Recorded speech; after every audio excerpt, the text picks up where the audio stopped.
Ano oras ba tayo mamaya matapos? Okay, ang time natin ulit 11 o'clock. Kasi naalala ko one time, my first missionary trip sa Northern India. Okay?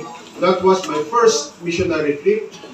My second missionary trip ay sa may Thailand, doon sa may Bangkok. And my third missionary trip, doon kami sa Myanmar, na kung saan doon nagkaroon ng lindol. Okay? Sa first missionary trip ko, mga kapatid, sa Northeastern India, malapit sa Himalaya. Okay? Nagsalita ako almost 12 o'clock na ng umaga dahil ang ating mga kapatiran doon ay nag-aantay pa sa amin. We had to travel for several hours para lang makapunta doon sa bundok, Northeastern India, sa state of Ukhruul, doon sa malapit sa Himalaya. Okay? Nagsalita ako, 11:45.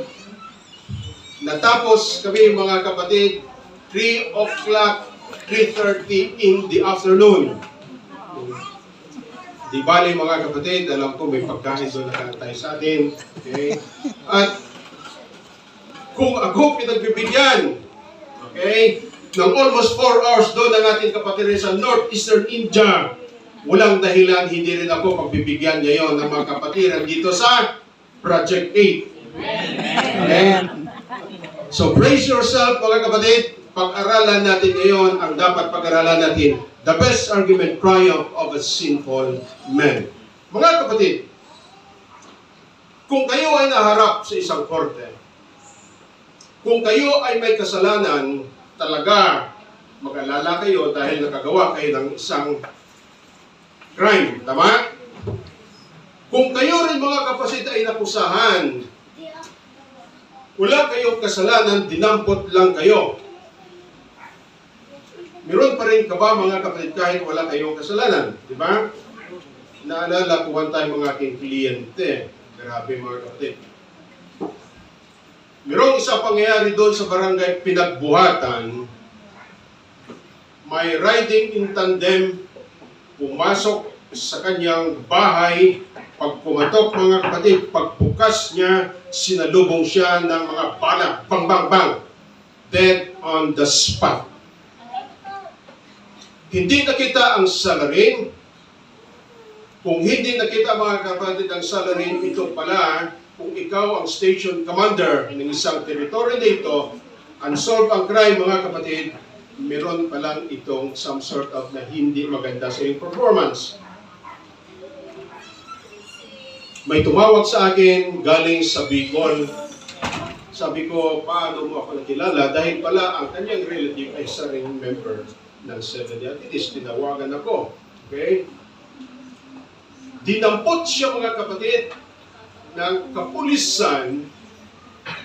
Finailan siya ng kaso murder sa pagkamatay nito. When in fact, hindi siya ang gumawa nito. Okay? Nung kinuha ako, nung tatawagan ako, mga kapatid, almost 2 years na, ang kaso ay hindi pa rin umuusad. While he was languishing in jail for almost 2 years, isang witness pa lang ng prosecution ang napresentar.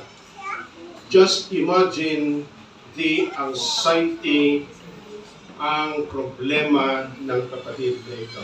Okay?